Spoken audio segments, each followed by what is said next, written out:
This episode of Ear Biscuits is brought to you by lootcrate.com/Rhett and Link. Loot Crate is a monthly subscription box service for epic geek and gamer items and pop culture gear. For less than $20 a month, you can get 6 to 8 items valued at least $40. That's a pretty good deal. Licensed gear, apparel, collectibles, unique one-of-a-kind items, and more. This is like if I were to try to surprise you with things that I thought that you would like, Link, in a little box every single month. But I feel like that would make our friendship awkward. I don't want you to give me that many I'd rather get it gifts. from Loot Crate. Right, yeah. Let's not do that. Let's not complicate things. Let's just do it through Loot Crate. This month's theme is spooky/scary because it's October. So we're talking like zombie stuff. We've heard that there are exclusive Walking Dead items that will be in the Loot Crate this month. As well as other things. Make sure to head to lootcrate.com/Rhett and Link. Enter code Rhett and Link to save 10% on any new subscription. Now, on with the biscuit. Welcome to Ear Biscuits. I'm Rhett. And I'm Link. Ladies and gentlemen, welcome to the season finale of Season 1 of Ear Biscuits. What? More about that and the start of Season 2 at the end of this biscuit. But for now, it is time for another conversation with someone interesting from the internet. And what better way to cap off Season 1 of Ear Biscuits than to talk to the world's most popular YouTuber. He is known as PewDiePie, and he is actually in real life known as Felix Sherby. Was that was Rhett's attempt at like an Alex Trebek pronunciation? Well, I'll tell you how I got it, okay? It looks to me like it should be said Kajelberg, but I know that's not correct. So we listened to a Swedish person online say his name, and it sounded like Sherby. So that's how I'm going to say it from now on. Anyway, you've probably heard of him. You've probably seen one of his videos because his videos have been seen 6.25 billion times. There are about 7 billion people on Earth, to put that into perspective. 31 million plus subscribers on YouTube. Yeah, it's pretty mind-blowing. What does Felix do? Well, he plays video games. He does Let's Play games, which is a whole genre of playing through a video game while including the commentary by the gamer. And Felix has a very unique sense of humor and a delivery that you kind of have to experience in video form to fully appreciate. I mean, we are going to play a clip, but it's so visual that it's not going to make sense. So you're going to have to go to his channel, but I'll play it anyway. This is Happy Wheels Part 1. It's got over 15 million views. He's playing the game Happy Wheels, and I think he's chosen a dad and his little son on the back of the bike in this ultra-violent, hilariously odd video game world. All right, I choose you. I will make you proud, son. Don't worry. Let's try not get a kid. The little kid died. Poor kid. Oh no, my bicycle! You can kill my son, but you can't kill my bicycle. So you get a little taste of the style of humor there. Now, obviously, huge success with all these people who subscribe and all these people who watch. But even in the midst of all that success, a good portion of today's traditional media doesn't quite get or isn't incredibly excited about PewDiePie, including Variety's Andrew Wallenstein, who said, quote, "He is a gibberish spouting clown who's bringing Western civilization to a screeching halt." Ooh. Okay, so we talked to Felix about this. We asked him what he thought about it. We picked his brain about it because, hey, that's an ear biscuit. We also got his backstory and lots of interesting details there. Dropping out of college, his first job flipping burgers, being a harbor captain, meeting his girlfriend through Facebook, and then their awkward first IRL meeting. And we talk about dealing with the immense pressure of being the #1 personality on YouTube, including where does he go from here? Here it is, our ear biscuit with PewDiePie.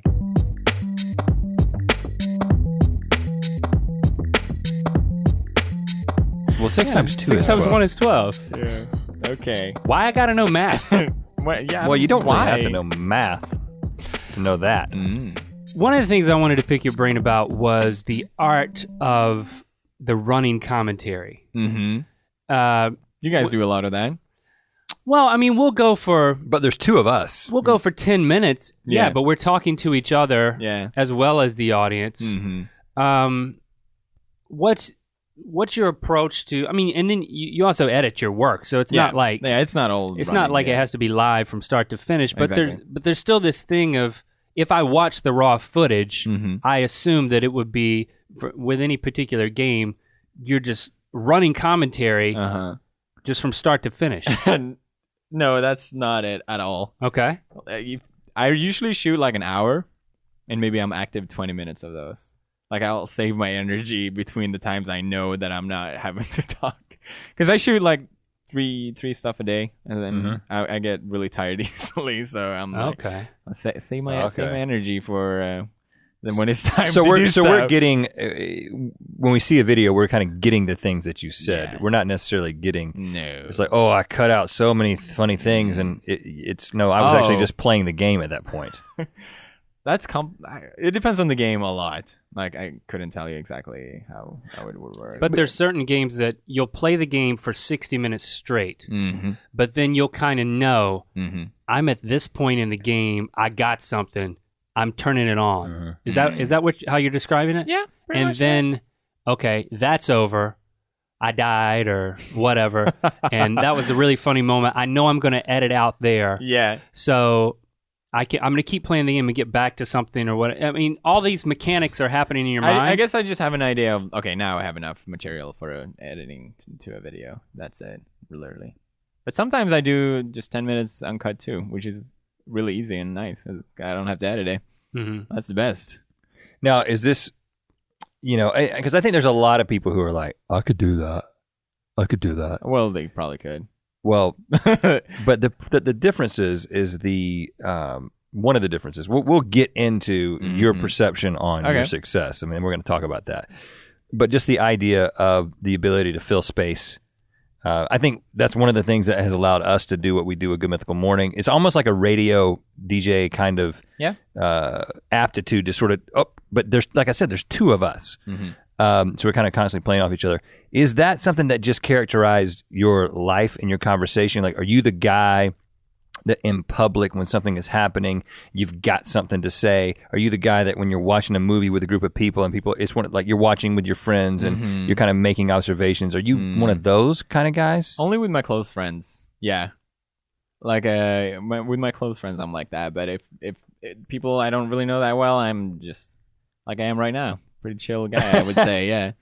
Not like in my videos, kind of crazy persona going on.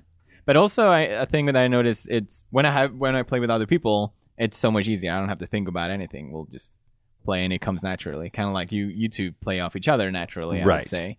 But when I do alone, I do have to like kind of make an effort, take another step, and that's what I mean with like spending energy to heighten those moments. Yeah, you kind of have to. Otherwise, it gets dull, I would say. Yeah. What's your production like? I mean, you sit down, you schedule time. Okay, I know I got to get 2 out a day. Yeah. So how scheduled is your time? And then within that gameplay, when you've got what you want. Yeah.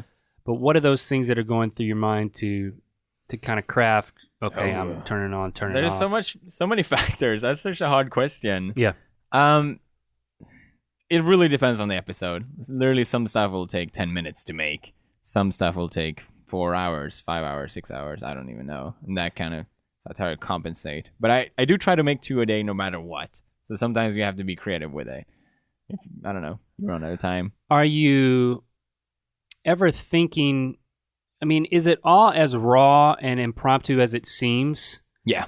There's never I played this game before and I wasn't screen capping it, but I kind of know if I do it this way, this will be funny. Yeah, that happens too, actually. Yeah, absolutely. Can you give an example? Okay, maybe I discovered something in the game that is really funny, and then I can deliver a line to that in a good timing. A lot of comedy is just timing. Yeah. So I'll do it again. But do you with the right remember timing. a recent time, like in a specific game? I think the skate videos, those are very like edited and cut, and they're really crazy and stupid. So I would say those, but I don't know exactly the timing. I don't know. But Well, and you mentioned comedy too, which is something that is interesting to me because I definitely see you as a comedian. I think when people describe you or write you up, they call you a gamer. Yeah, I guess. Yeah. We get the sense that just whenever we research everyone that comes on the show, and so we go beyond just watching your videos that we've seen. We see what people have said about you and what their perspective is. And there's a traditional media perspective, which will call you a guy who plays games. You know, we've been on this platform long enough to know that there's a lot more going on than that. Yeah. So just when you said comedy, it was like, okay, all right. That was just a little insight into seeing that I know what I'm doing here. I'm entertaining people. So is it gamer or comedian, or is it comedic gamer, or is it comedic gamer? Would make sense. That would probably make more sense. Yeah. Okay, well that's your official title now. Yeah, come on, BBC or whoever, do these things. Comedic gamer. I live in UK, so they always pick something up. That's why. Right. Yeah. All right, so let's go back to the beginning of Felix, not PewDiePie, but Felix. So where did you grow up? Tell us about the Swedish Swedish fjords and the mountains. Yeah, the fjords. We don't have fjords, actually. That's Norway. That was a test. Oh, you got us. You got us. Chocolate. We have a lot of chocolate. No, I grew up in Gothenburg. Have you heard of that? You've been there? Have you guys been in Sweden? No. Have you guys been outside of the States? Yes, we don't have. act like it, do we?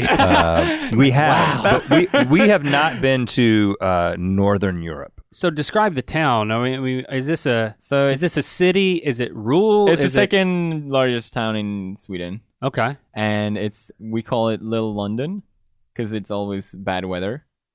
Foggy?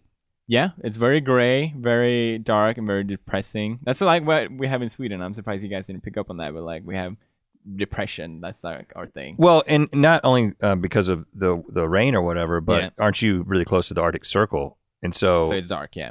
So is there a period of time during the year where it's just the days dark are all super the time? dark all the time? No, not all the time. But like, I'd rather prefer they're dark all the time because. Like how short do the days get in wintertime? 8 till maybe sun goes down. Like it gets dark at 3 or 4. That's like the worst. Yeah. Wow. So it's basically like the time that you would typically be go in to school. Work. Yeah, exactly. So you go home and it's dark. You go to school, it's dark. So it's like, I don't know. So it's weird. I shouldn't talk bad about where I come from, but once you leave your hometown bubble, I would kind of call it, and you see the world in a more open space, I just felt like, what's the point of going there?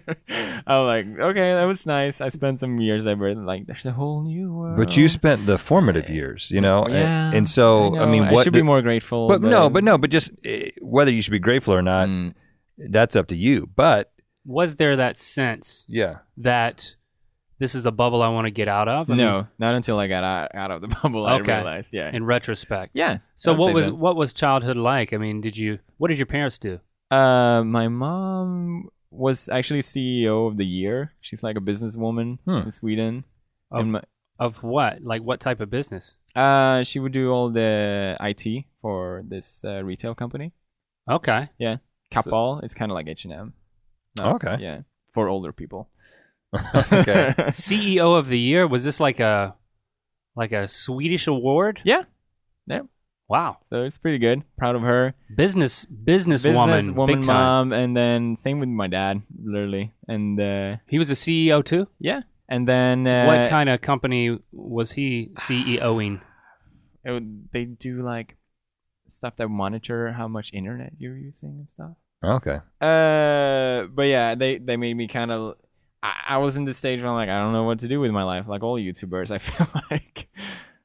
From a young age. Well, yeah, like before YouTube or whatever. I would say not from a young age.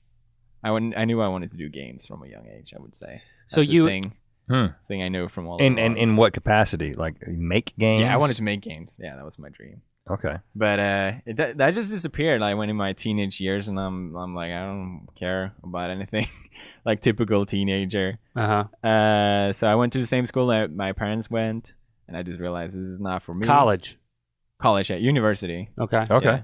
But so you went to college thinking that you were going to one day, I'll be a CEO of a company just like my parents. So basically like businessy studies. Well, it's a very broad education.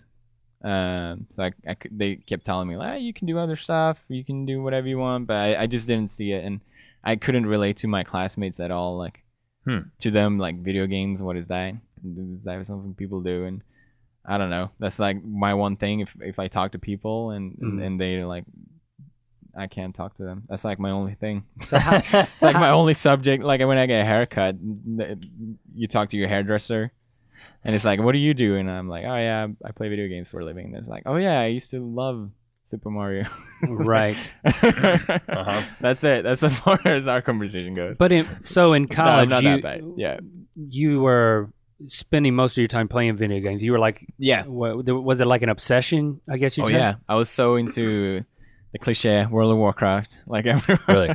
Yeah. I spent probably too much time on that game. To the. Did it, kind of cause your social life to go away? Or I would say so. Really? Yeah. It took over my life, I would say, almost. Really? Were you... Even school for a while. So you were, you were into video games that insulated you. Were there any other factors, personality-wise? Like, were you introverted? Not really. Maybe a little bit, but not that much, no. So you just like games. I just like games, yeah, and I have so much fun.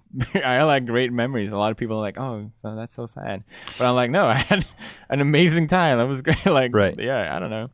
So, did you? At what point did the YouTube videos start for you? Was that after college or? It was during college. During college, yeah, my second year. I was kind of ready to drop out of college no matter what happened because I just didn't like it anymore. I liked it in the beginning because it was math and physics. I can do that. But when you have to learn stuff that you don't care about, I'm like, no. Okay. So then when you were about to drop out, what were you thinking about doing? Like getting a job or? I got a job at a burger shop. I fried some burger for a while, 2 weeks. Was this like a McDonald's scenario? No, I had my own kind of like a street thing. You had a cart? No, I would love that. That would be awesome. A burger cart? No, it wasn't a burger. It was kind of like a tiny shop, like a kiosk. Yeah, like a kiosk. That's it. That you owned? No, but I worked alone there. Yeah. Okay, there was so this old guy who used to work there, and he wanted someone to take over it. So he's like, "You work here now." And you made burgers. I flipped them burgers. Yeah.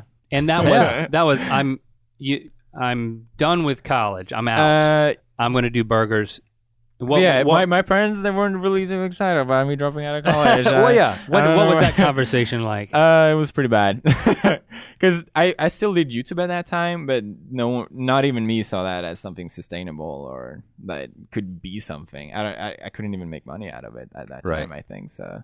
So you tell me about that conversation, Mom, Dad. I remember it with my dad specifically. Okay. I don't remember the words. I just remembered the disappointment and like you're gonna have to get a job. We're not gonna help you with anything. They were paying my rent because I got. It's a long story, but yeah, they were paying my rent, and so they're like, we're cutting that off and all this stuff. It was a pretty drastic change, but for me, it was the right choice. Like, I didn't want to keep going with it, But all you knew was, I don't want to do school. This is going to disappoint my parents, and I guess it was a pretty dumb decision. I'll just I'll be honest, it was probably pretty dumb to do. But what was YouTube part of the plan, or was it just burgers and I'll get it together later? Honestly, I think YouTube was in the back of my head. I wanted it to work out, but it just seemed so far off. Like, it seemed impossible. Who were you looking at? Were there people playing video games and it becoming their job by that point? What was this, 2010? It must have been, 2010. Yeah. I mean, there was the big ones like Ray William Johnson and Shane Dawson. I know it was really big, and I knew they were making a living out of it, but like there was no big The Gamer or whatever. Mm-hmm. Nobody was doing a Let's Play format that was like really well known at that time. Yeah, no, it was more of a sub thing to do, I would say. Call of Duty was big. That was it. Machinima or whatever, that kind of stuff. That was big. That was it. So literally the Machinima channel. Yeah, that was it. That was a big gaming channel. That was the best. Biggest one. At the time in 2010, would they have personalities on Machinima that would, I would like they promoted a lot of personalities through there. That's So who big was that? gamers over there. Who would that have been at the time? CNNers? You know him? Oh, CNNers. Yeah. Oh, yeah. Yeah. But you were looking at CNNers playing Call of Duty, and you were thinking just in the back, you didn't tell your dad, but in the back of your mind, you were like, I've got my YouTube channel. I've been playing my games. Yeah. This could happen. Yeah. So then what was your approach? You're like flipping the burgers. I was flipping burgers. And thinking to yourself, when I get home, this is my next video? Was it like really calculated? Yeah. Really. Yeah, it was. So the reason also I met my girlfriend Marzia. She's from Italy. We had just been talking online, and she wanted to come and see me because I seen her one time, and I needed some money for that. So obviously I had to take the job and the rent and all that stuff. Okay, so you met her before any of the YouTube stuff happened. Yeah. All right. Well then, so give us the details of that. This happened. Yeah, it was. You met her through during my summer break. Yeah, from college. My freshman year. My extended vacation. Yeah, exactly. Second year. Yeah, and we met online. She wrote me on Facebook, and I'm like, this girl is pretty hot. Did you have a mutual friend or something? So the story behind it is that her friend emailed a video of mine to her, and in the email it said, "Look at this idiot playing video games." In it, like literally, that's what it said. Yeah, she showed it to me. That's but in Italian. But how many views? Yeah, how many views did that have at that time? 20,000, I think. Okay, so it wasn't like, oh, this guy's just playing this game with himself, and 3 people are watching. It was like, okay, this guy is one of the many people who are doing this format, and he's getting a little bit of traction. The thing was, I did these scary montages. Like I edited in together this compilation of me being scared in a video game. Yeah. And people really liked that. Like that was probably what got my channel going. And I don't think a lot of other people were doing that. I think that I finally, like I started doing all this machinima thing, like trying to be CNNers and all these other commentators that were talking about Call of Duty and all that stuff. But like trying to be an expert. Yeah, exactly. And then I randomly tried this horror game, and it just... people responded to it right away. Like the first time ever, people were like, "We want more of this." Like that never happened before. There were people watching, but no one really cared. And how big did it get? I think I got like 1,000 subscribers over one night, which was like, Jesus Christ, what just happened? Like, this is because I think I was featured somewhere in some stuff. So yeah, those things would go a little viral, not like crazy, but and this was good for me. Before the burger stand or after? It was during the burger stand. Okay, so this was after you quit college. Yeah. I'm trying to figure out how much traction you had on YouTube I before you quit college. I had 30,000 subscribers. Okay. So you had made some of the montages. Yeah. And so, okay. I've been making videos for a year. That's it. When you made the decision to edit together the scares, and it worked, what was your mentality at the time? Were you like, I gotta make this work? Yeah. You know, I see it working elsewhere. I gotta try some things. What other things did you try before the scare montage? I did the same old. I don't know. The difference was that I got my partnership, and that way I felt like, okay, I'll have to put more effort in consistency and make sure there's a video going out every day or whatever. Okay. Yeah, and that was it. And so you start to get some traction. People are liking your videos, but one girl doesn't like your videos. She thinks it's ridiculous, and she emails it to your future girlfriend. Yes. And it's, look at this idiot playing video games. Was it a montage video? It was a montage video, yeah. Penumbra. And then how did that go from a Facebook message exchange to... You were in Sweden. She was in Italy. Yeah. Yeah, let's meet.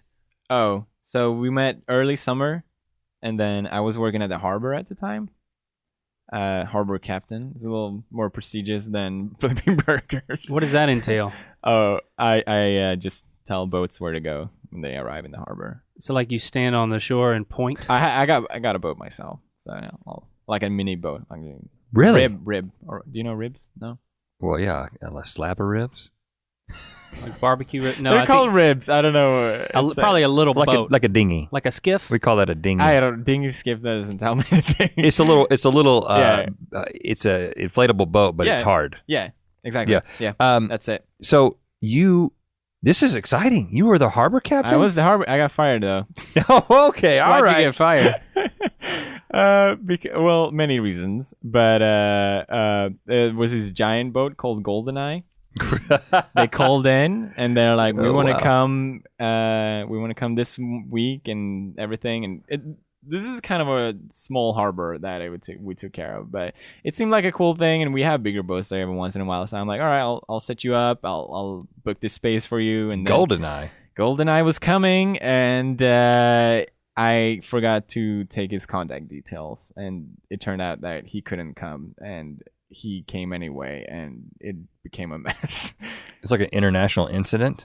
No, Where did you put such a big boat if there was a room we just for had to him? move a bunch of people. It was kind of like a bad thing. So my boss wasn't. She's like, you can't handle this responsibility. You'll have to go. No more harbor captain for you. No more harbor Did you have like a captain. uniform I did. with a hat? It was so cool. Like, we both are picturing the hat, just so you know. Yes, there was a hat. Was there a knot somewhere on the hat? Like a Oh yeah, sailor knot? around. Yeah. Oh, wow, No, really? a tassel. But yeah, a tassel that goes Tassel. around, Yeah, like yeah, the yeah. Love Boat captain. Wow. Yeah. You went all the way. I lost it all. Like I had it all, but I lost it. But I think it was a good thing because I think like I think in my brain, it's kind of like when boys play guitar, like all the girls go crazy. It's kind of like harbor captain, all the girls. He's like, the want to harbor say. captain. Yeah, he's so handsome. in He that rides boat. around on a rib. Exactly. So maybe it was better off because I met my girlfriend. We're like, I focus on her instead. And so, how did she came to the harbor? No. She was on the So GoldenEye? I made enough money from that job by the end of it. Even though I got fired, I made enough to afford going to see her. How long had you guys been talking or dating 2 months. digitally? 2.5 months. Okay. Oh. So like 10 weeks, and then you're like, I'm coming to you, baby. I'm coming, baby. What's up? So what was that first meeting like? So awkward. It was awkward? It was awful. It was like the most painful train ride of my life. Like, what do you mean? She got on a train with you? Oh, yeah. So she met me at the airport, and we had to take a train back, and it was just like, I don't even want to think about it. It was like terrible. And her friend was there too. The friend that wrote that message, the email. Oh, yeah. The unintentional matchmaker. Yeah, exactly. You're like, this idiot's on a train now. Yeah, exactly. So, why was it awkward? Well, I guess the whole thing when like you really like someone and then you haven't even met them in person, like that's a weird thing, right? I would think so. Yeah. Yeah, I think it's a weird thing, and it felt weird the first time we met, but then once we got back to her house, I got to meet her parents as well. They don't speak any English, of course. I had practices like one sentence in Italian too. Make sure I nailed it. Like all the train, I'm like, mi piace de conoscerti or whatever. It's like nice to meet you or something. And then I shake their hand and I'm like, mi piace. It's like the worst thing. I don't even know. And I'm assuming that you guys were communicating in English. Yeah, exactly. Okay. Yeah, and then the parents didn't speak Well, it. but you and Matsuya Mhm. were communicating in English. Yeah. And how was that going? How was her English Oh. at the time? It's really bad. Oh yeah. Italians don't have good English. No, I literally had to wait like 20 minutes between each message. Like it wasn't like she was trying to play a game or something with me. Like she literally had to figure out. Go to Google Translate. Yeah. She even told me later, like she made her friend like make sure that it was all correct. Then And then she would hit send. Oh, wow. So that made the in-person conversation even that much more difficult. Yeah, I guess. Was the friend a translator? Maybe I'm dating her friend. Like hold on. It's like, no, yeah, she was. Yeah. Okay.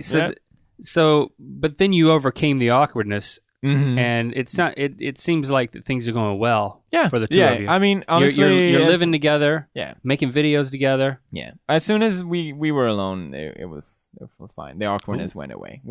shared a little kiss, and the awkwardness went away with that. Yeah. Yeah. Get that out of the way. Yeah. And then there was a long distance relationship, and then at some point over the past few years, you decided to. No, literally, we realized that we liked each other so much that we wanted to stay together, but YouTube wasn't really working at the time either. Mm-hmm. Yeah. So how the would I do that? I probably couldn't even afford going there. So she decided she would come to me. She just finished school. So we moved out to the slums of Gothenburg, and we stayed there for a year. Okay. And And so that year, the year when she moved up there, I'm assuming that was the year that things began to kind of catch on YouTube. I mean, yeah, absolutely. That's when it all happened. So tell us about that year. Well, it went so fast. I remember all of a sudden it just got so much attention. All the stuff I was doing, people seemed to care all of a sudden. That's how it felt. All of a sudden. No, it wasn't all of a sudden. It was very drastically going upwards. Everything, in a good pace. And I realized if this keeps up, then I got something going on here. Mm-hmm. So yeah, in July of 2012, you reached 1 million subscribers. 2 months later, you doubled that to 2 million subscribers. Yeah, I don't even know what happened there in 2012. So leading up to the July 2012, what was it that got that first million? Was it consistency of the same thing? Was it more the montages? What really got you off the ground? I would say consistency, doing my horror stuff, because not a lot of people were doing that. I found something that was kind of unique, a unique concept. Was it you were playing games other people weren't playing, or you were just everyone was doing the Call of Duty stuff. Like everyone was doing the same old boring stuff. So I picked the games that were dumb and stupid that you could make fun of, and that made bad games makes for funnier videos. Right. Were you one of the first guys to play Happy Wheels? Well, I wasn't in that way. I wasn't one of the first, no, but I think I definitely helped making it so popular. I would say that at least. Right. But yeah. that was your approach to even Happy games Wheels before definitely helped that extra million. Like people, because I kept doing horror stuff and I realized, oh, this is exhausting. I have to be scared like every day. It's just like it was like emotionally like hard to go through that. And YouTube should be fun, so I'm like, I can't keep doing this. This is ridiculous. And literally, it's funny because people hated Happy Wheels the first time I did it. They were like, "What the is this? This is not horror. We don't like this. Go away. You've changed and all that." And then it turned out to be my most successful series ever. So you shouldn't always listen to what they say. Right. I don't know. But you kept doing the horror and just added to it. It wasn't like a replacement. No, I kept doing the horror. Yeah, I guess the thing was like. You remember everyone kept doing like different channels, different channels for everything. So I was like, should I make a different channel for these other things? But I'm glad I didn't. I think that's also a thing that helped me. I do everything in one. I do my Friday PewDiePie. I do a lot of different things. I'm not like only a gamer. And so once it started to take off, and you were doing regular videos, and you were trying different things. Just tell us about the mindset during that time of seeing it begin to work. Was there a shift at some point where it was just like, this is bigger than I expected, and I'm not exactly sure how to manage it. Yeah, but not until like a couple million subscribers, I would say. I don't know. It sounds weird saying that, but. I felt like I had pretty decent control over it for a while, but just after a while I realized like I can make a video saying, okay guys, I'm going on vacation now. I won't be making videos for a week, and there will still be videos complaining there will still be people complaining that there's no videos. So I feel like I can't reach my audience no matter what. Like I can't reach all of them.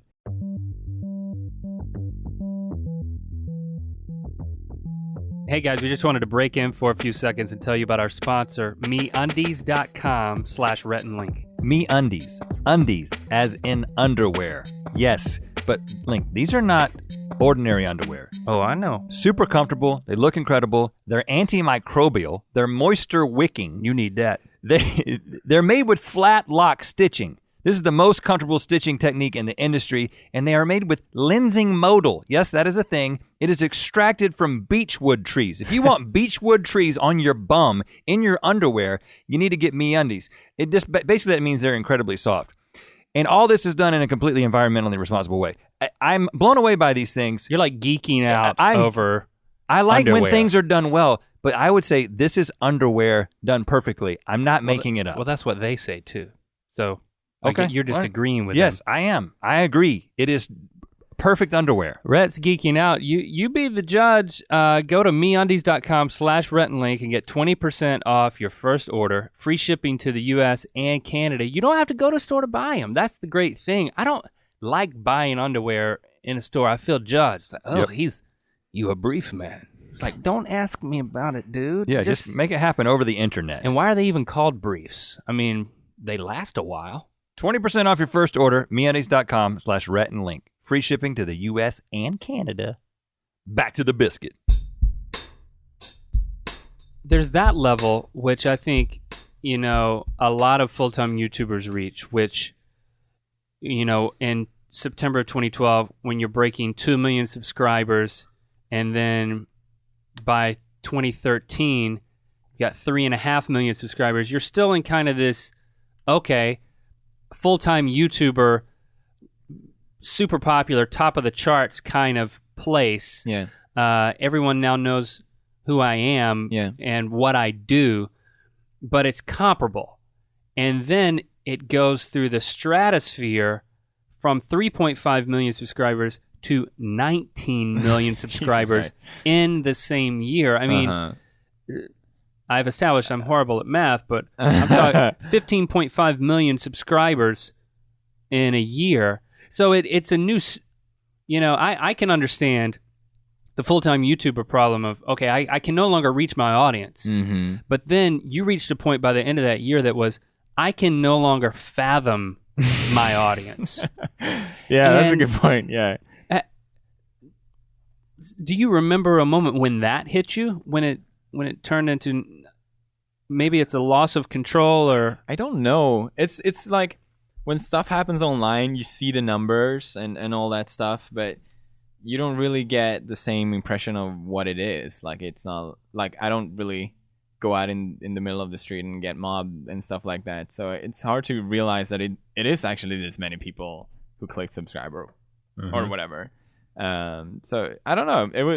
It took me a while to really grasp that. I would probably say when I went to Singapore and there was really like hundreds of people waiting in the lobby because they knew I was there. Was that an event? Yeah, it was like a Social Star Awards or something like that. Okay. It's like, hey, you want to go to Singapore? Yeah, that's so cool. And apparently I have a lot of fans in Singapore, which I didn't even could ever imagine. And then all of a sudden I go down to like get a new key for my door because it wasn't working, and then there's hundreds of fans waiting in the lobby. It's just screaming at you, and I guess that's when it hit me. Like, did they tackle you? I mean, how intense did it get in Singapore? No, they were sweet. They were cute. They wouldn't tackle me. I mean, maybe. But you went to get your key. Yeah. You went to do like a 20-second exercise. Yeah. And it sounds like a lot longer. Yeah. May have taken like a few hours to get back to your room. No, they wouldn't let me stay down there. They were like, the guards pulled me off pretty quickly, and they're just looking at me like, who the are you? And at that point, I guess that point, yeah. Did you realize my life is not normal? Yeah, definitely. Anymore? I would say that point. Yeah, that's a good point. And were you like, oh, this is cool, I'm ready to ride this wave? Or I was like, I didn't know that this was part of it. Bit of both, I would say. Yeah, it's a bit of responsibility having so many people watching you, and it's cool, like meeting fans on the street and stuff like that. That's an awesome, good ego boost, right? But when you, yeah, but it had to have felt like a blindside for it to happen over the course of a year. I mean, to break 30 million subscribers, to become the number one, to surpass Smosh. If you look at how long it took Smosh, I mean, it was a longer ramp up for the two of them. Yeah, that they got more time to process it. Yeah, I would assume so. Yeah. That for you, what happened to them over many years, and then they kind of just, okay, I'm known, we're growing as YouTube grows. Then out of like left field, you come in out of nowhere, over the course of a year, yeah, and you're blowing past them and everybody else, and it had to have been like you were a surprise. I was in of course. I was in Italy at this time too, and no one watches YouTube there. Well, probably someone watching this, listening to this, is like, Italy represent. How dare you? No, there are a few, but yeah, no. So I was literally shut off from the world there. Like they barely even have internet. So I felt like I was pretty shut off from all of it. I saw the numbers. I kind of got what it mean, but I never really felt it. So I never felt too much for it, and I still don't feel like it's that big of a thing. I don't think so. Well, and that's something I want to unpack a little bit. Is the you don't seem like a guy who is like, I did this so I could become the most popular YouTuber in the world. But it has happened. And as much as you might want to say, like, you know what, I'm just Felix. I'm a normal guy who this happened to. That may be true, but the reality is that you're not normal, right? Your life will never be normal. The amount of people who know who you are, I are a so. fan or have an opinion about what you do. Yeah. Do you stop and think about that aspect? Or are you just like, nah, I'm just gonna kind of be here, and I'm just a normal guy. And I'm trying to be like that, but it's hard to not get caught up in what you just said, like with all the things. I think especially when, like, for example, a couple weeks ago, I decided to turn off the comments because it was just too much spam, and it got picked up as a news story, and it just got spread out everywhere. Like it seemed like a lot of people covered it, and it's kind of made me feel like, okay, like, why do so many people care that I turn off the comments? To me, it's like not even that big of a deal, but apparently now, like, I'm in the spotlight. Like people pay attention to what I do in a way that I never imagined. It's kind of crazy, and that's kind of scary to me. Right, that's kind of weird. Like, why do people care? Why? I don't get it. Well, I don't want people to care in that way. No. Well, just kind of rehash your reasons. The main reason is that it's so easy to write comments on YouTube, and I feel like people just write a lot of gibberish, like first or haha, okay, cool.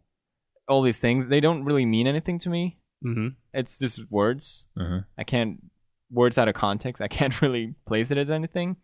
So by turning off the comments and making people having to reach out to me in a different way, it cuts out that fat, like that thing. So all of a sudden I got comments from people who made the extra effort to write something that was thoughtful. Thoughtful and meaningful. And I missed that. It was a hard decision to make. Like, I tried to find a different solution for so long with other things, and it just didn't work out. And I was kind of hoping for YouTube to kind of fix it a little bit. Make some, like, if I can turn off top comments, I'd probably keep it, I would say. Top comments is the biggest issue. Okay. Because people seem to exploit it, and I don't want to give them that liberty to do that. And it's bad for my community too when there's a bunch of gibberish up there. And now you're sending people over to broarmy.net. Is that still happening? I'm doing that now, in the forums. Yeah. To me, there's another aspect to this that my observation is, you said that it opened your eyes to what your popularity really means when you make a decision, and not only is it YouTube-centric people talking about it. Yeah, exactly. And YouTube it themselves, but it's the press at large. Yeah. It seemed to be that opened your eyes, whereas it sounds like what went into the decision was you as a creator making a decision, and this is what I need from comments. This is my interaction with my fans. Yeah. This is the experience I want to have. Yeah. But it wasn't. This is what it means politically. From a creating waves standpoint. You weren't taking a stand as protesting comments in general. Yeah. You were just a creator making a decision for yourself. Yeah. I don't. But it feels like, does it feel like there's an extra weight to every decision you make now? Oh yeah. I would love to be number 2. Really? Yeah. I don't like the extra spotlight. Like that's not what I did YouTube. I don't care about attention or anything. I'd rather just that's also comes with the comments. Like I would just enjoy making videos and having a connection with my fans. That's what I get a kick out of. Yeah. Anything else doesn't mean anything to me. So I just don't really care about it. One of the positive things of kind of realizing, to use your own word, you were doing a vlog about the charity that you were promoting. That was the water charity. Yeah. Sorry, it's what Charity water. Charity water. Yeah. Charity water. I just said it backwards. I do that too sometimes. As you were even given a vlog talking about that, you use the word power. You know, like I get, you know, I found that this channel and having an audience is power. Yeah. And you want to use, I think that's you an put example. Power, you did put power in quotes. In air quotes. I don't know if I said that, but Yeah, no, you did say you were kind of you were acknowledging that I guess I've got some power. So you weren't saying awesome. you know you were kind of making light of it, but Yeah. it is true. Yeah, it is. I noticed that early. Especially there was this like King of the Web. Did you guys do that? No, By the but way. familiar with it. Yeah. Yeah, that you know, you pull a lot of traffic, votes to this thing, and you wouldn't be able to do that without some sort of quotation mark power. Right. And I was like, why not use that quotation mark power for something good? What does the pressure feel like? I mean, are there moments of fear or tremendous pressure that I have to get away, or? I mean, there is pressure of making videos every day, I would say, because you don't really have that energy to do it every day. Everyone has a bad day, I'm saying. So some days, but yeah, no, I love it. I love what I'm doing. It's so easy. I play video games for a living, so it's not that complicated, I would say. Do you have aspirations to translate this success that you're experiencing right now into something bigger from an entertainment standpoint, or is it just like listen, guys, it's simple. I just want to play games. I want to connect with my bros. Yeah. Or is it like no, I've got there's the PewDiePie movie, there's the PewDiePie book, there's the PewDiePie media empire. I haven't really used any of that, like media empire. I probably should. Like I sell some T-shirts, and I think that's it. I don't know. That doesn't interest me, but at the same time, like you said, I just want to connect with my brothers. Just want to play video games. That's it. Like that's what I want to do. But at the same time, I'm not gonna be able to do that forever. There's no way. So obviously, Why? Well, Why do you say that? But I'm already, like you mentioned, all the anxiety and pressure or whatever. There is a lot of pressure. There is definitely, and I just know I can't do it for too long. Keep up the daily 2 videos a day. That, yeah. Creation. Well, not only that, but like being in the spotlight and all that pressure. It's kind of exhausting, I would say. Yeah. It's not somewhere I want to be all the time. For too long either. Have you thought about implementing some strategies? Like, okay, well maybe I should get an editor. Yeah. I've thought about that. Yeah. But you haven't yet. I haven't, no. Everything is going so fine. I don't want to like mess with it. No, I get that. Yeah. The thing we didn't talk about when we talked about your incredible rise to fame was, how do you explain it? You're not the only guy doing Let's Play video. You're not the only guy who's making funny commentary, right? What is your best explanation as to why you are the one that sort of separated himself from the pack? I mean, I wish I had a good answer, but it's such a complicated thing to try to explain. I know a lot of people love to make it simplified. Like they'll say, oh, well, he's Swedish, or like, oh yeah, well, he got famous out of these montages or whatever. But it's so many factors into one thing, I would say, so you can't really just say that. I would say that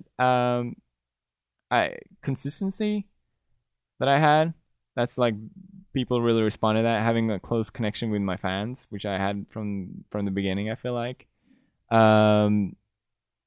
Doing something unique, which kind of lifted me up from this huge market of gamers, right? And being a unique persona. I would say that's all it takes. Do you think another factor is what's going on underneath the hood of YouTube and how it works, even though I think the algorithm. I got a lot of free from YouTube. I feel like, okay, well, like once my channel reached a certain point, I didn't have to change much or improve much to for it to keep growing. Like it exponentially grew a lot more, even though I wasn't doing anything for it. Like I feel like I was riding a freeway from YouTube because all of a sudden I'm featured here and there and all that kind of stuff. So yeah, I have YouTube to thank, definitely. I feel like, I don't know, it just happened that way. And we're not really, I'm none of lucky. us are privy to how that works. We can just observe that it is working. Yeah. But it was, you know, It's not something I consciously like did or anything like that. I also moved. you weren't mailed some sort of algorithm handbook. No, a lot. Like I moved Cheat from code. I moved from Sweden to Italy, and a lot of people thought, okay, well, he was featured on the Swedish front page and the Italian front page at the same time. But no, there's only football on the Italian front page. Right. I was never featured anywhere else, and there's nothing like that. I don't know. Like all of a sudden, like so many people, I don't understand. How is it even possible? Yeah. I look at the numbers and like thousands of people hit subscribe every day. Like how the is that possible? Like I can't make sense out of it. YouTube must be helping somehow. I feel like I can't give myself too much credit. Now let's talk about the perception of traditional media. Now, first of all, traditional journalists and traditional media, they don't understand YouTube. Period. Yeah. Right? They're getting it more and more, but Yeah, there's certain kind of. But specifically, 2013, the Variety article by Andrew Wallenstein about you. I think the title of the article was something along the lines of, "If this is YouTube's top talent, we're all doomed." Yeah, right? I remember that. He described your videos as aggressive stupidity and psychobabble. I love that psychobabble. It's kind of true, I would say. So, yeah, what's your response to that perspective? I mean, that's very. I would say maybe not him specifically, but I feel like a lot of traditional media are very naive to the way they approach it. It's a lot more than just like psychobabble. What would you, if that guy was here, would you be willing to say, well, let's watch this video, and what would you tell him? Well, I mean, what I would tell anyone from old media is the reason why YouTube is so successful is because we have a close connection with our fans. Like we engage with them in a different way that isn't possible with old media. It's just people watch YouTube in a different way, and it's more engaging and it's more entertaining that way. Yeah. I don't. Right. We don't have that wall between the viewer and the creator like in TV. It doesn't. That's the success behind it, I would say. Like no one would care about watching someone play video games, right? Like why would anyone watch that? It doesn't make any sense. Like why would you watch someone else play a video game? But maybe you'll watch your friend sitting next to a couch playing video games. That's pretty fun, right? That's more entertaining. Right. And it's kind of like that. You sit next to me in a couch and we play video games together, and I make psychobabble to it. Well, it's interesting because that is a principle at work. I think everybody can relate. Everybody of a certain age can relate to going over to the guy's house who was good at the game. Yeah. The guy who was good at the game, the guy who that had guy. I wasn't that guy. He had a subscription to Nintendo. Like our guy was like Chad Landrum. Was that his name? Oh yeah. Who had a subscription to Nintendo Power. Holy. I had that. That was amazing. But he was, he was knowledgeable, but there was no friend who was hilarious and I was laughing at him or entertained. I think that's an interesting aspect of that. It's the two principles meeting. It's something that it is, yeah. Is probably the common denominator in terms of interest amongst a whole generation. Right. And then they want to sit down and they want to watch that dude play that game. And you know what? If he's really funny, that's even better. I think when you really think about it, it totally makes sense. Yeah. How do you feel, even from the gaming community perspective, how do you feel being essentially the ambassador of that community. Oh. You're the guy that everyone on Earth goes and plays video games with. I guess. You know what I mean? Yeah, I guess I am. That's kind of weird. I need to step up my game. What is this? It's like, so much pressure now. I mean, it's cool. It's awesome. I like it. I mean, but do you want to shift from being the most entertaining friend on the couch to the spokesman and the role model? Maybe a bit of both. Why not? Have you had pressure to clean up your content for kids? I like to do it, but at the same time, I feel like I shouldn't. I mean, it's like I cuss a lot in my videos. I don't know why. It comes with the video gaming, I guess. And I made attempts to try and tone that down, but it just doesn't work out, and it never works out, and I feel bad because I know there are younger people watching that, and I don't want to like teach them how to cuss and stuff like that. But at the same time, I feel like that shouldn't be my responsibility either. I don't know.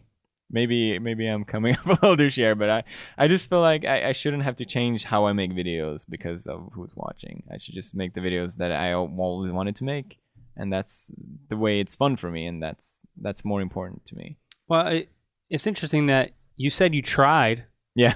Was that an external pressure or just something that you felt like you wanted to try to do? External. Yeah. Oh, really? Yeah.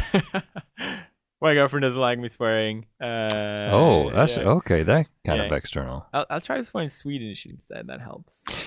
When she's like, when I can't understand it, that's better. Well, So same in my videos. People love when I cuss in Swedish. So, but she wasn't like, save the kids' ears. She was like, save my ears. I don't like it. Right? Well, no. It wasn't so much in videos. It was, I felt bad. I know there's I don't want to be the guy who cusses a lot. I don't like that I cuss a lot either, I would say. So, yeah. But it didn't take. You tried it. It just didn't I tried take. it. I even had like this electric shock collar from like a dog, and I would shock myself every time I cuss. Well, I think you needed another person to do that. That was your. I did. You need Matsuya there to do that for you. I know. She wasn't available at the time. But Was that in a video? that was a video, electric shock collar I'm challenge. sure that I got called a few million. it did. It's a pretty funny thumbnail. Well, let's talk. Okay, yeah. go ahead. No, I don't know. I upped the what is it called? The current. Oh yeah. Each time. Oh, And it got really bad. Oh, yeah. I don't Those things can understand be how. crazy. Yeah, We've been shocked by a number of things. I bet you have. gotta get those views. Now, Do it for the views. I want to talk about the business side too. Okay, sure. Because it's People care about that here? it's no mystery that you're making money hand over fist. That's Yeah, it's that's all how this over works. anyway. Yeah. So I mean, how does that how has that changed your life? And is that just like, well, I don't know how to manage this? My lifestyle, not much, I would say. But it like, I remember when I started off making YouTube, like I was flipping burgers. I didn't have money enough to visit my girlfriend. We lived in the slums and all that stuff. So I wouldn't say much have changed, but the pressure of having to worry about if you can pay the rent or not, that's gone, and that's amazing to not having that pressure, I would say. Did you go out and have a splurge thing that you were like, What's a splurge? like I'm buying a Ferrari or a helicopter? I'm so boring. A helicopter. I'm very. I would love to buy a should buy- helicopter. Well, you should look into it. Hell yeah, let's buy a helicopter. I can fly to LA. It's great. Yeah, it takes a while in a helicopter. It probably takes a while. I don't know if you can cross the ocean in it. Has anyone attempted that? Well, plus I'd recommend you get someone else to fly the helicopter. That's just a tip. Yeah, I you need a can pilot say- too. Buy the pilot with the thing. Yeah, I'll probably do that. But no. Was there a I'm big ticket boring. item? I got my computer. I'm a nerd. Like, that's all I want. I want my computer, and the rest is I'm good. Like, I don't care about much else. Right. Yeah. No, Now- I don't know. And what about, I know you've said in the past that, okay, I'm not really interested in the branded video thing. I used to be so worried about branded stuff. Like, used to be so worried what people would think, and like the word sellout. If people would call me that, that would just be like the worst thing ever. But then I realized people are calling me sellout even if I don't even do branded stuff. Yeah. I can literally promote stuff that I just love, and people are like, how much do they pay you to link this? Yeah, right. So I was like, well, it. I'll just do stuff that seems fun, and that's been great. I love it. Like I did the thing where I got to go to the catacombs and do like a horror set there, and if it opens up cooler opportunities, then why the not? Like I don't. Yeah, I got over that. It's not that bad.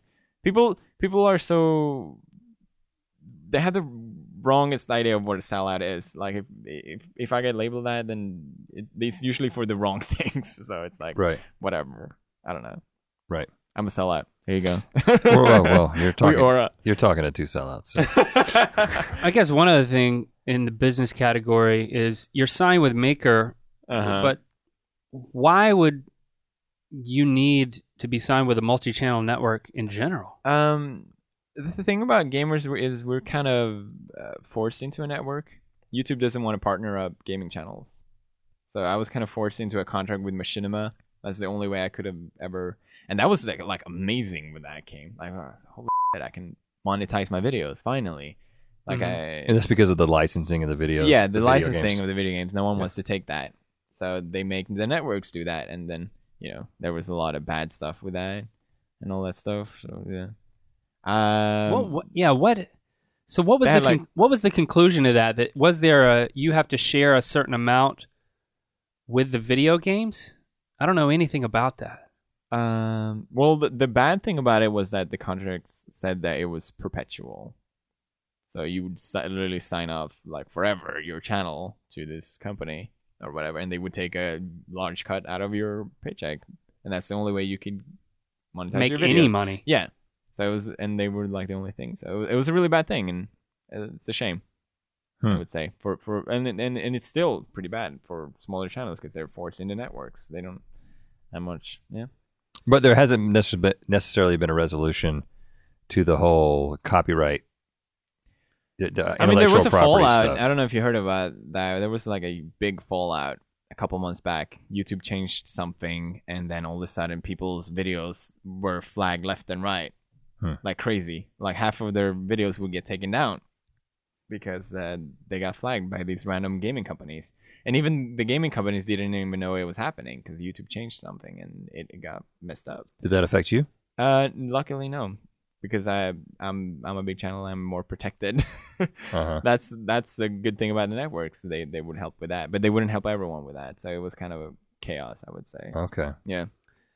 But basically, it's YouTube takes a certain percentage of ad revenue associated with every one of your videos. Yeah. And then with a normal creator with no copyright issues, they would take the remaining percentage themselves. Yeah. And maybe cut in an MCN if you wanted to work through an MCN. Yeah. But if you're playing a video game, the video game maker gets some percentage. No.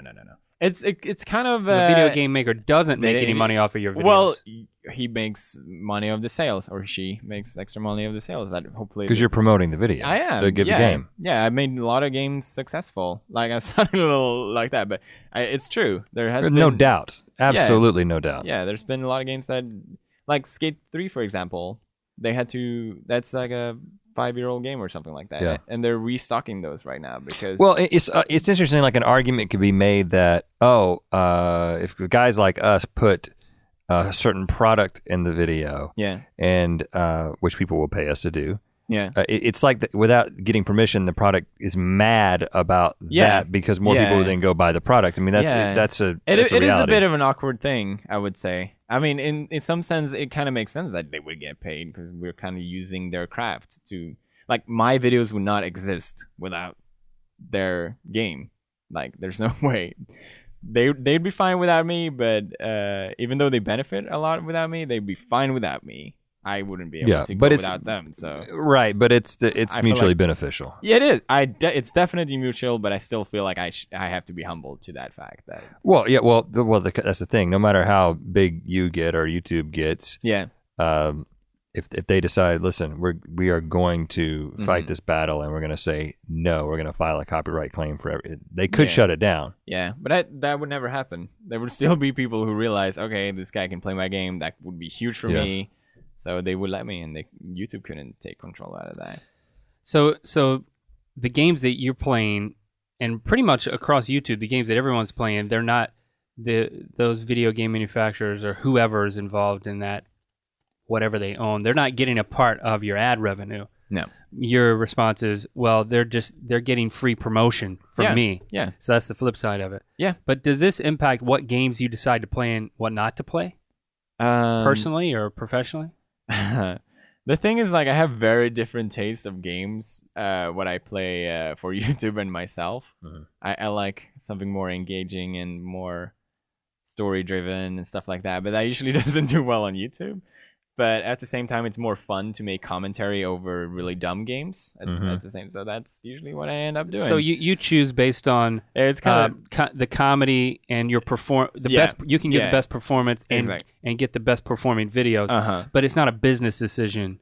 I mean, I'm technically it is. I mean, that's what. Well, it's a bit in terms of I'm not gonna use this game because I don't want to promote them. Oh.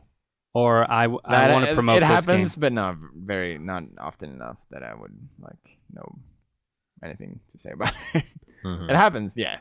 So, looking into the future, you kind of hinted at I can't do this forever. I mean, what do we expect? Should we expect more? Should we expect different? Should we expect the same? Should we just be waiting for you to quit? Same old. You're gonna retire? Like in the next 6 months, or you just gonna say that's it? No, we're not. I'm not there. I'm just saying, I would love for someone else to take the number one, and I can kind of just do my own thing, but not so much in the spotlight. Who's gonna do that? I don't know. Can someone just? I mean, do you look at the charts and you're you like, guys can do it. You guys are doing well. No, it's not gonna happen. We're not gonna do that. Please. So you don't have a prediction? Or a secret hope? Honestly, what I think is going to happen is next year I'm probably going to have to get an editor, and I'm probably going to have to look at it differently for my sanity. I would say. No doubt. Yeah. I think, I'm planning next year to make that move. But yeah, sooner or later. That's only in 2 months.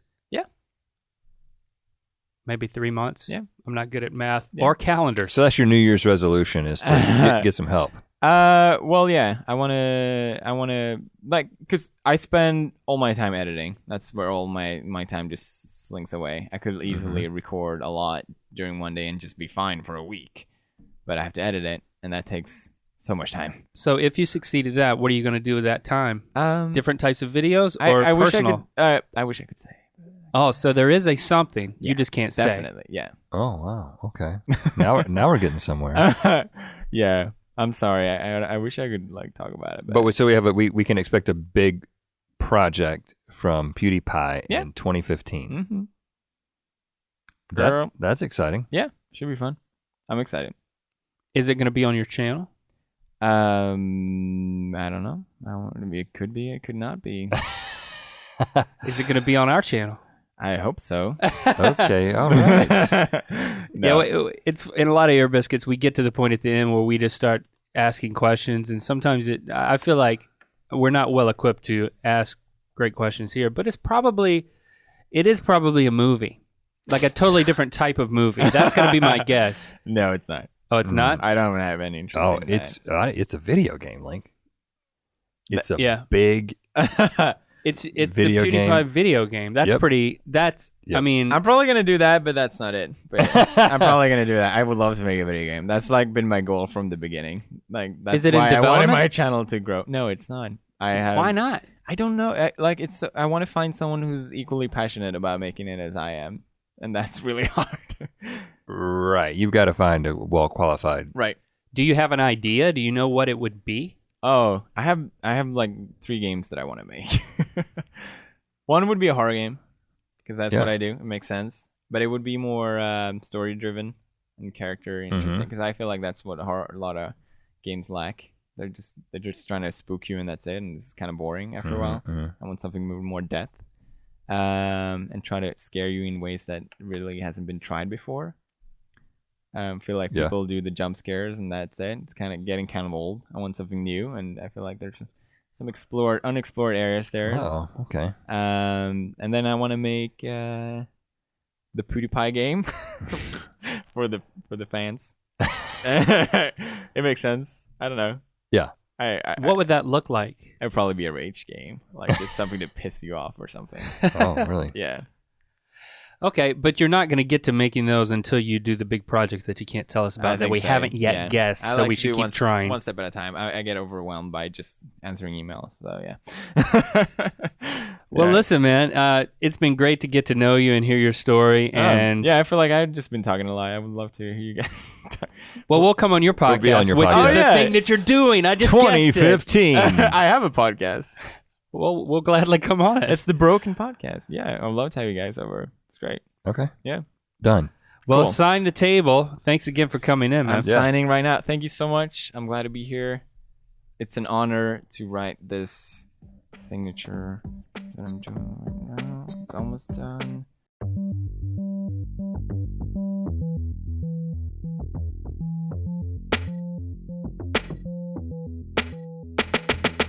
And there you have it, our conversation with the most popular person on the platform. What a conversation. You know, someone who has experienced so much success. A lot of our questions were around, you know, what do you think about this? All this success. How is it impacting you? How do you process this? Mm-hmm. And I definitely get the sense as we asked him those questions that, well, he still is processing it. This is a process that he continues to experience. Yeah, it's uncharted territory to the max. I mean, how could you have anticipated? How could anyone have anticipated? And this is not to denigrate anything that he's achieved or his work on his channel, but how could anyone have anticipated the massive level of success? I get the impression that he didn't either, you know? And that he isn't necessarily interested in maintaining that success, at least at the level that he's at right now. He essentially invited someone to come and take the number one spot. He doesn't want the number one spot on YouTube. Right, but that's not going to be easy. I mean, the next personality on the list is Hola Soy Herman, and then Smosh right underneath him, and they're each at 19.5 million subscribers and 18.9. So basically, 10 million subscribers below PewDiePie. So That's not a number that's easily made up. it's lonely at the top. That they say that for a reason. And I think that as he's still processing it, he still seems like, you look at the comments thing, and I think it's a perfect example of he's operating as a user, as a normal creator, not operating as the number one creator in the world kind of a thing. He's operating in the way that he wants. He wants to interact with comments in a certain way. He wants to interact with his audience. Yep. It's not that he's making decisions as number one, And also, he's not an to his credit. He is an enterprise, but he does not function as an enterprise. He is an individual. He's a dude. He's a dude who's the number one personality on YouTube. And you can let this dude know what you think of this ear biscuit. Please hashtag ear biscuits and let Felix know at PewDiePie, PewDiePie, DIEPIE, with a PEW in front of it. I always spell things totally in a way that doesn't. Right. It's totally unhelpful. It doesn't connect the dots for at me. PewDiePie and let him know. You what already know how it's spelled of his story. Okay, and that brings season 1 of Ear Biscuits to a close. The collection, my collection of season 1, series 1 of Ear Biscuits is now complete with a little Felix sliding in there. And by saying season 1 is coming to a close, what that is essentially saying is that, well, there will be a season 2. When will that happen? Well, we aren't going to tell you that right now because we are still making decisions about that. But we will let you know. You can rest assured that we will let you know via Facebook, Twitter, Good Mythical Morning, all the ways that we communicate with you normally. Just make sure you're following us there, and you will have a heads up to know when Ear Biscuit Season 2 is going to start. And I'm not going to say that you can provide input into how Ear Biscuits should be retooled, if in any way. But hey, you're the audience, and you have opinions, and I'm not going to deny you the right to communicate those with us. Hashtag Ear Biscuits. But I'm not going to make any promises that we're going to deliver on any of those suggestions. But you can suggest a way. I mean, there's a couple of things that we can rule out from the beginning. I mean, things like We're not going to do it in flight. do it in flight. Okay. We're not going to be recording these while hovering weightless. I was just going in to say, space. like, we'll probably keep doing it in English. That's one thing I think is safe to say. It'll probably still be me and Link doing it. There was talk for a while of Link taking a week, then me taking a week. Actually, there wasn't. Never talk of that at all. That could be on the table. Please don't suggest that. It'll be the two of us. It will be in English. Those are some things that you can count on. We want to change the name of it to Beer Iskits. No, Beer Iskits is taken already because that's what we were going to call it, and then we went with Ear Biscuits. Right. And when I say it'll be me and Link, I mean it'll be us, and then it'll be other people too, just like it has been. Unless it's not. Unless it's 2 other, maybe 5 other people. Can we make it any clearer that we haven't thought about this yet? Yeah. We have to discuss this offline.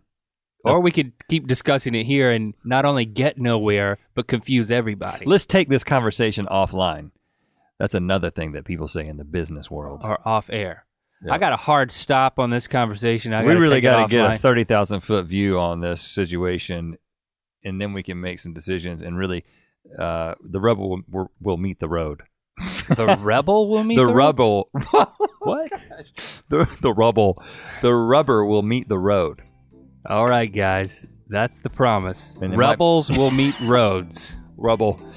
When you say something like rubble and you're meaning rubble, like with a R-U-B-B-L-E, it doesn't sound stupid. But if you think that I'm saying rubber and I say rubble, I sound stupid. Well, and let's not limit it to that statement. All right. See you season 2.